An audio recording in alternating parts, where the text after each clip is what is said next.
join, please, please. Dito tayo sa food. May lechon. Hi. Tatawid lang ako. Chicken adobo, adobo. So, sinaubos na yung shoshi. Ayan po. Hi. Hello.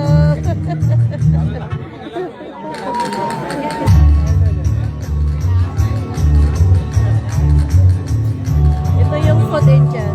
Indian food. This is the Indian food. Who makes my temperature rise? Who makes me tremble with rapture with one Valentine's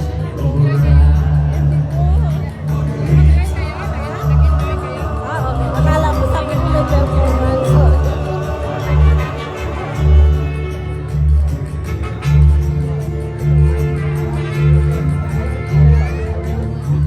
was free and free.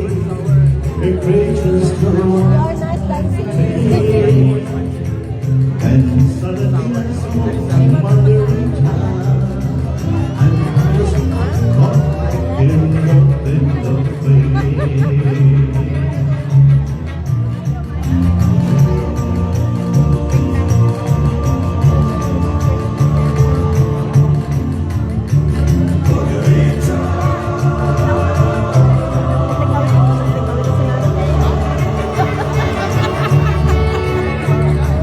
Sarot mo saan?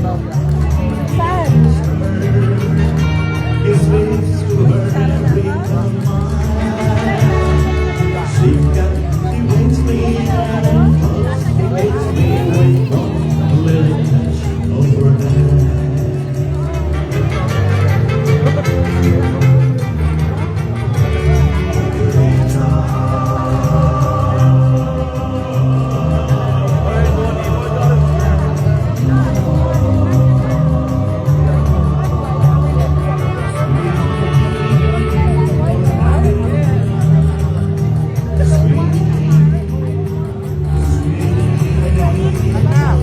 Ha? Mamaya pa. Mag-video mo na. Vlog muna ako.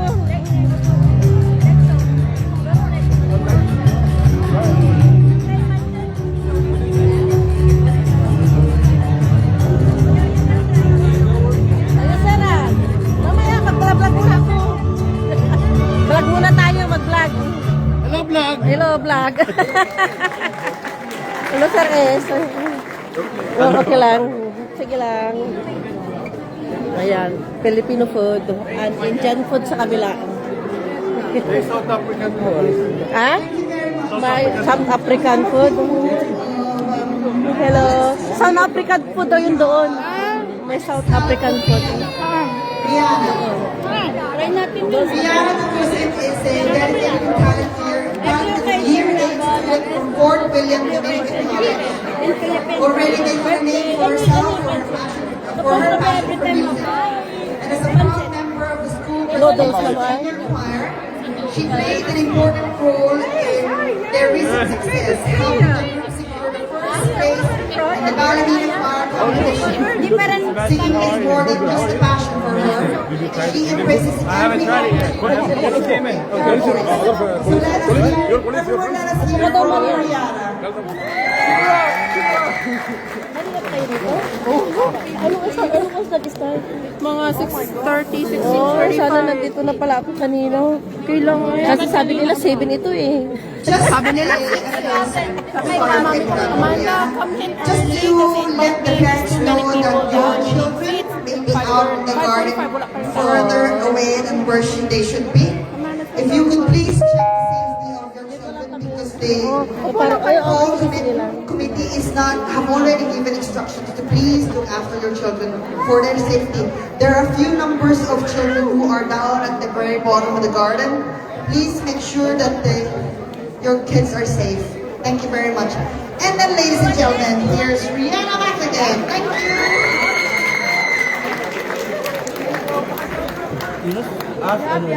Papabili ka ba ng... Okay, Wala akong pera. kakasahod niya. Wala, kulang nga yung sahod ko eh. 24 hours lang daw ako, Mark. 24 hours lang ako. Ang alam ko, 32 yun eh. Binawas-bawas daw yung minus 1. Di ba yung 5 hours, minus 5, ay minus 1 hour. Eh yung 4 hours, hindi man kami mag-break yun. Talagang 4 hours yun. Sabi niya, ito bang nakasulat ate? Sige na nga lang dyan na lang. Hindi nakasulat yung ano ba, yung 9 na Monday, February 9. Di ba February 9 ako nag-start? Ha? Oo, di siya nun eh. February 10 lang ako nakasulat. February 10. 11, 12, 13, 14. Sorry everyone for the delay. A bit of technical difficulty, which I cannot help because I am not a very technical person. Ha? 300 ka? Ay, sorry. Ang alam ko, ang alam ko ano yun eh. Nasa 500 kasi pambayad ko dito putang ko. Please check your children. Kaya ang alam ko 500 yung And everybody, masasahod ko there's doon eh. food at the back and there are drinks available at the front. Yes, enjoy the food. Whatever. And more entertaining to come. Hindi kasi pag dumarating ako doon 12 o di hintayin ko sila. Alauna kami mag-start. Doon 4 hours na yun. Eh binabawas pa rin yung sa 4 hours binabawas pa niya yung isang oras eh 3 hours na lang. Sarap yung ano no. Ito, hindi spicy lang ka. Ha? That's good. Ito start ng ano, South Korea.